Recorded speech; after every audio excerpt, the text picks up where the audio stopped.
mañana qué va a hacer Donald Trump, más allá de su discurso Claro. de odio, pero también sé que la presidenta, y con esto cierro, la presidenta de México, Claudia Sheinbaum Pardo, está muy bien plantada y ya dijo, no violaciones a la soberanía. México es un país independiente. Y en torno a la presidenta, sé que más del 80% de la población la apoya y pues hay que esperar. Es una cuestión de esperar, Vicente, de no caer en la desesperación. Y ese es el comentario, Vicente. Vamos a rescatar, me dice don David que ha encontrado esa parte en la que Donald Trump habla del tema de migración y la supuesta invasión de la que tanto ha hablado en campaña. Lo retoma para su discurso. Adelante, don David, y escuchamos después los comentarios de Ricardo Sevilla y de César Gutiérrez Priego. First, I will declare a national emergency at our southern border.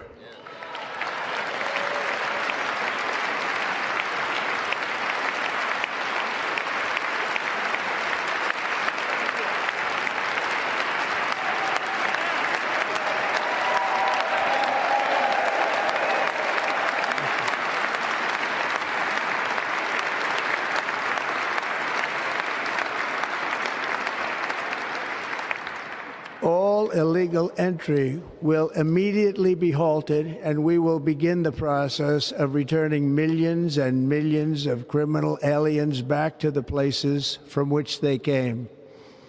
We will reinstate my Remain in Mexico policy.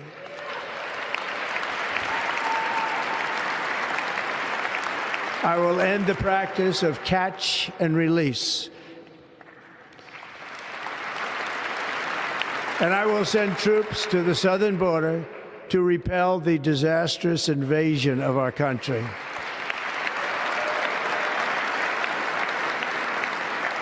Under the orders I signed today, we will also be designating the cartels as foreign terrorist organizations.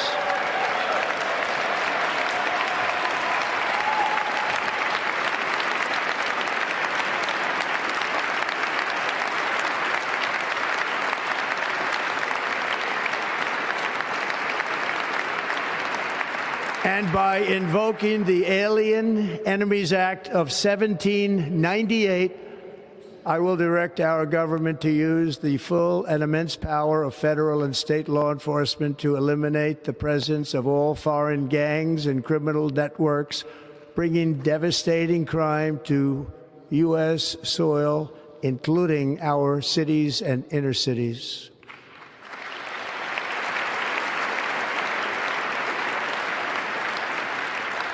As Commander-in-Chief, I have no higher responsibility than to defend our country from threats and invasions, and that is exactly what I am going to do. We will do it at a level that nobody's ever seen before.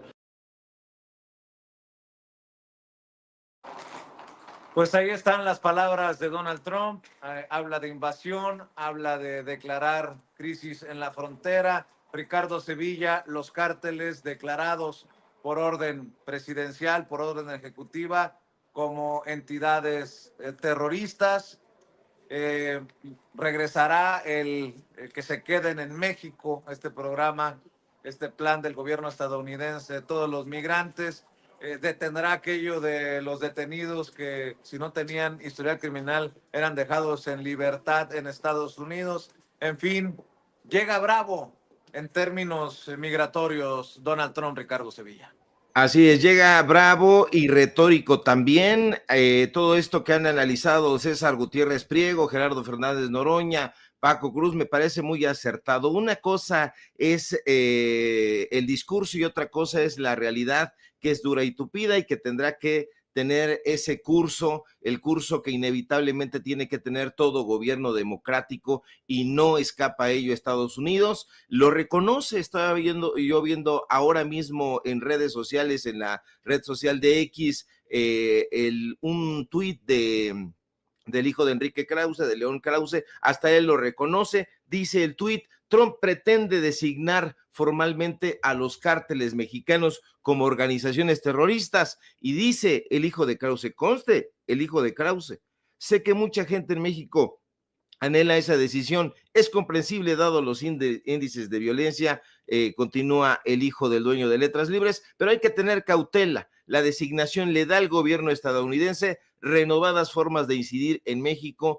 en una larga lista de ámbitos, desde lo financiero hasta lo militar. No es cualquier cosa. Apunta el hijo de Enrique Krause. Sí, efectivamente, esto es lo que pretende el gobierno de Donald Trump, pero no es el gobierno de un solo hombre, hay que decirlo. La política exterior de Donald Trump, hay que apuntarlo y subrayarlo, bajo ese lema de Estados Unidos primero, y que ha repetido, no es la primera vez que lo dice en su discurso, en este discurso, lo ha repetido una y otra vez en sus diferentes gobiernos, pero eso sí, se ha caracterizado por tener este enfoque unilateral que ha tratado de priorizar este sentimiento nacionalista sobre las alianzas tradicionales que ha realizado. Su administración sí ha tomado decisiones muy, pero muy controvertidas, como la venta de armas a Arabia Saudita, el reconocimiento incluso de Jerusalén como capital de Israel, acciones que han desatado la crítica internacional, que han logrado también sembrar mucho nerviosismo en la diplomacia internacional, que han generado tensiones con los aliados o con las alianzas que ha tejido Estados Unidos, ha tenido tensiones con la Unión Europea, y eso no lo destacan en Letras Libres, en Nexos, ese tipo de cosas. Ha implementado muchas restricciones de viaje a ciudadanos de 7 países allá en Europa, en Asia, la mayoría musulmanes. En fin, hay esta idea racista, discriminatoria, pero eso lo va colocando en una situación muy, muy difícil. Estos discursos en contra de Irán, en contra de Corea del Norte, que han suscitado, han desencadenado muchísimas reacciones. A mí me parece, tengo la impresión de que el gobierno de Donald Trump no la va a tener nada fácil como ellos pretenden. Evidentemente, pues está todo este asunto de querer decir, bueno, pues los cárteles mexicanos, el cártel venezolano, el cártel salvadoreño van a tener calidad de terroristas. Ese es un membrete. En realidad tiene que pasar muchísimas cosas para que eso aterrice en la realidad. Ya lo han apuntado mis compañeros panelistas. Esto no es solamente de a mí se me ocurre. Hay un discurso patriotero, no patriota, sino patriotero, que está tratando de incidir en el sentimentalismo de quienes simpatizan con este personaje. Es un sujeto que tiene la locura muy bien domeñada, en realidad es incendiario más que loco, es un personaje que sabe llegar a las masas. Yo encuentro ahí toda esta presentación medio circense con esa música que, como decía Jaime Hernández, pues intenta por un lado retratar la democracia de punta de lanza en todo el ámbito internacional, pero por otro lado, con este tipo de shows, la verdad es que la coloca como un tema bastante retrógrada, pero pues es un personaje al que se va a estar vigilando no solamente desde México, sino los propios demócratas. Hay una ala republicana también que no lo respalda, así que no la va a tener nada fácil, mi querido Vicente. Déjenme intervenir aquí, queridos compañeros, también para escuchar la opinión del queridísimo César Gutiérrez Priego, porque no podemos, efectivamente, como dice Ricardo, echar en saco roto que Donald Trump y además que se esté planteando en las redes sociales y en los medios de comunicación que se trata solamente de 2 cárteles del crimen organizado, uno que es de origen venezolano y el otro de origen salvadoreño. La verdad es que la declaración es clara y es fuerte, no dice vamos a declarar nomás a estos 2, dijo no, los cárteles de la droga serán designados como organizaciones terroristas internacionales, con lo cual efectivamente, bueno, pues se centra un precedente para precisamente una invasión en caso de así hacerlo, pero la verdad es que también Cuba en su momento fue país supuestamente patrocinador del terrorismo y Estados Unidos no lo invadió. ¿Qué opinas de todo esto, querido César Gutiérrez Priego? Fíjate, Toño, Yo en lo personal lo he dicho, me parece que todos los ciudadanos de bien lo que queremos es que existan acciones legales en contra de los grupos criminales en México y que tanto daño nos han causado a todos los ciudadanos. De forma directa o indirecta, a todos nos han afectado forzosamente. Pero explicábamos que las implicaciones legales no son tan sencillas como firmar una orden ejecutiva, que sería lo equivalente a un decreto presidencial en México. Allá, por supuesto, la Cámara del Senado, los congresistas tendrán que analizar porque tendrán que ver las repercusiones que lleve de forma interna.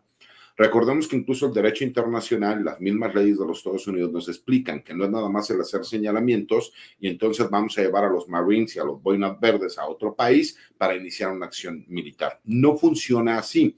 Lo que se tiene que analizar es primero cuáles son los ciudadanos norteamericanos y las empresas de los Estados Unidos o que tienen interés en los Estados Unidos que apoyen a estos grupos criminales. Si tú determinas que los carteles de la droga mexicanos son organizaciones terroristas, imagínate qué va a suceder con el ciudadano norteamericano que compre las drogas que consume en el día a día. Pues estaría apoyando a estas organizaciones terroristas y trae implicaciones mayores, ¿no? Además, ahora sí tendríamos que saber quiénes son los narcotraficantes norteamericanos, que son los socios comerciales de los narcotraficantes mexicanos, porque no me pueden decir que solamente existen narcotraficantes mexicanos vendiendo drogas en los Estados Unidos.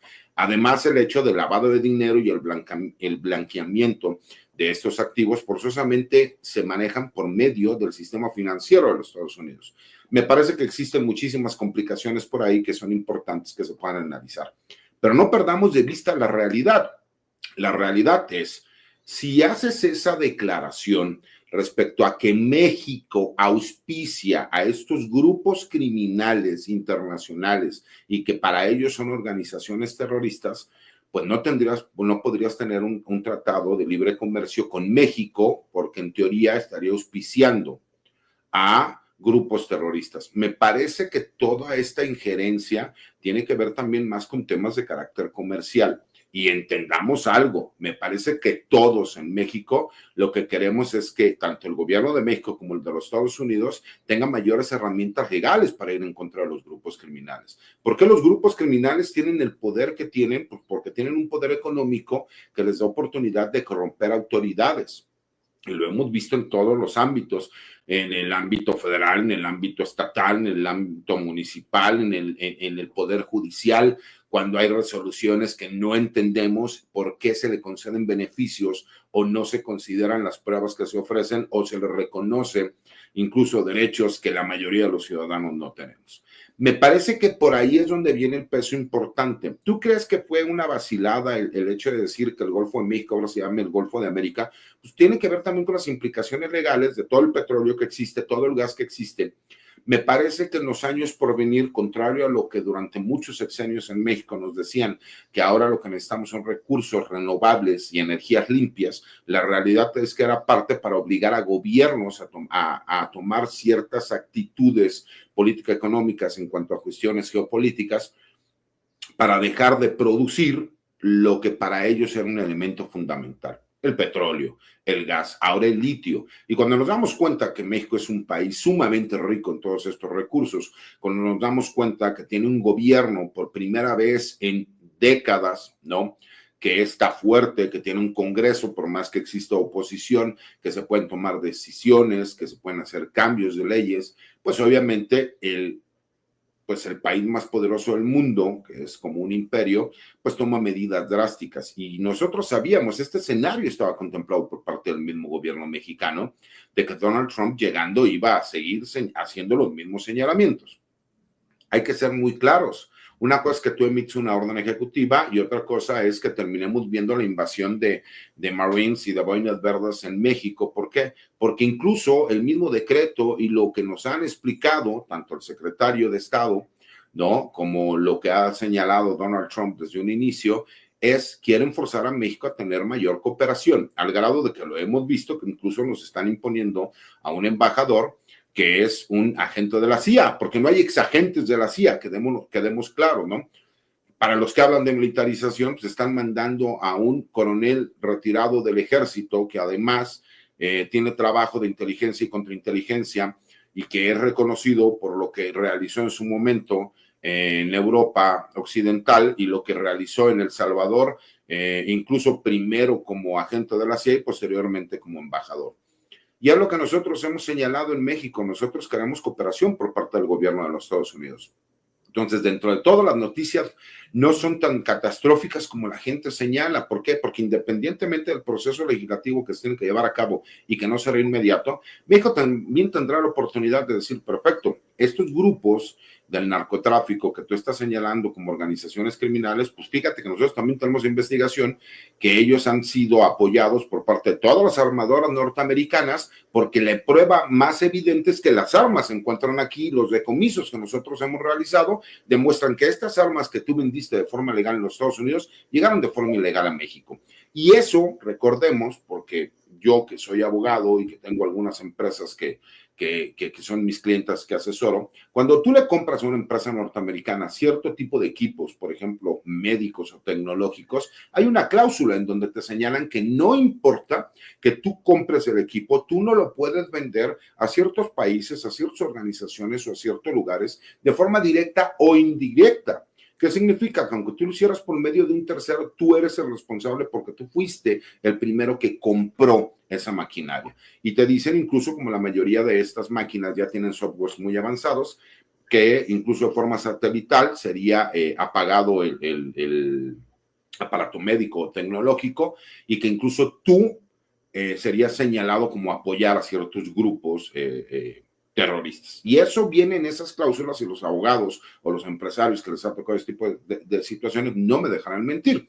Entonces, cuando nosotros vemos toda esta situación, ¿tú crees que los políticos no analizarán y dirán, caray, nosotros vamos a llegar y vamos a hacer esto y muy posiblemente nosotros, si aplicamos la ley, somos quienes vamos a terminar perjudicados porque es un hecho real? Pues que las armas se compran en los Estados Unidos, que el blanqueamiento del dinero se da en los Estados Unidos forzosamente, aunque se vaya a paraísos fiscales y posteriormente regrese a los Estados Unidos para poder llegar a México, para poder llegar a Colombia. Eso es un hecho real y que está investigado.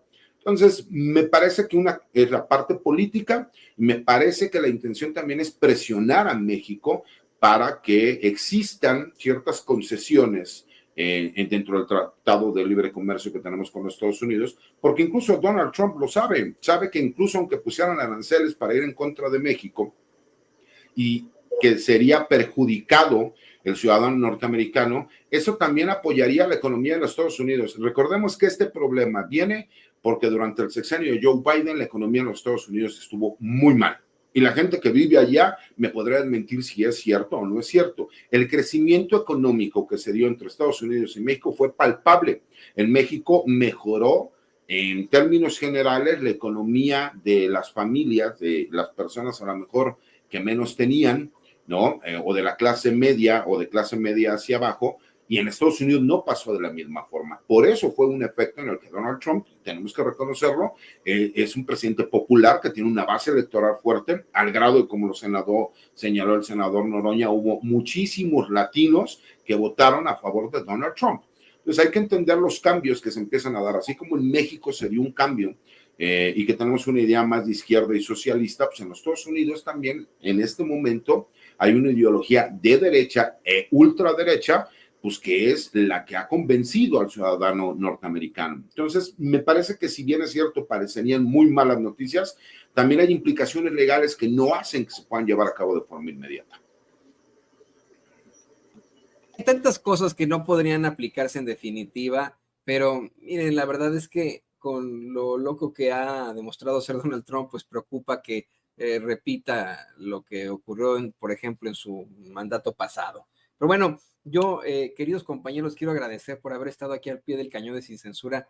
Es exactamente un cañón, absolutamente, para el análisis de este discurso, de esta toma de protesta de Donald Trump como presidente, su posterior discurso lleno de retórica y de tontería, de amenaza, por sobre todo. Y les pido que por favor nos compartan también sus redes sociales para que la gente se ponga en contacto con ustedes. Estamos contigo, querido César.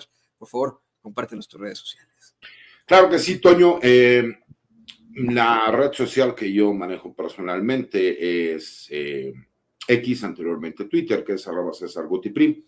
Todos los martes escribo una opinión en La Silla Rota, los jueves hago una videocolumna para el blog de información militar y seguridad nacional Campo Marte. Todos los martes estamos en una mesa de seguridad con Paco Cruz y con Pepe Reveles, y pues, agradecido siempre con los espacios y la oportunidad de poder compartir con todos ustedes, las personas que nos ven. Les mando un abrazo fuerte y les deseo un excelente día. Muchas gracias al queridísimo César Gutiérrez Priego, quien, por cierto, ayer el fin de semana te registras ya como aspirante. Bueno, no te registras, te hacen en la... Fuimos a la entrevista con el Comité de Evaluación del Poder Legislativo. En lo personal siento que nos fue muy bien. Nos da oportunidad de poder continuar al siguiente paso, y ya sería el último paso para podernos ya llamar precandidatos, ¿no? Bueno, ahorita somos precandidatos, pero ya para podernos llamar candidatos a ministro de la Suprema Corte de Justicia de la Nación, que si pasamos, ¿no? En cuanto al perfil de idoneidad, que es el que se le conoce, tendríamos que ir a la insaculación, derivado de que, pues obviamente, muy posiblemente habrá más de 27 perfiles, que es lo que el Comité del Senado de la República propone como candidatos a aspirar a ser ministros de la Corte. Y pues agradecido con las muestras de cariño, mi querido Toño, agradecido por supuesto con todos ustedes.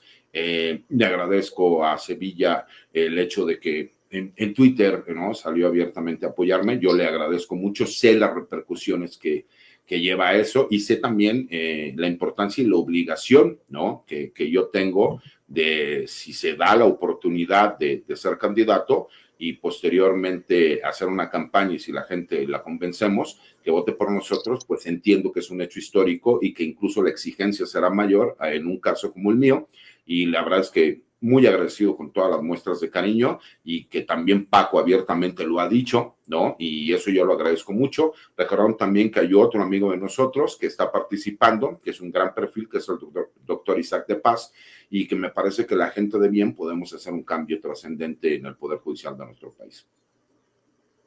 Pues qué emoción, querido César, la verdad que qué emoción, y te deseamos lo mejor de lo mejor. Ya sabes que aquí tienes todo nuestro respaldo en Sin Censura, y bueno, pues también le pido al queridísimo Ricardo Sevilla que nos comparta sus redes sociales para que la gente se ponga en contacto con él.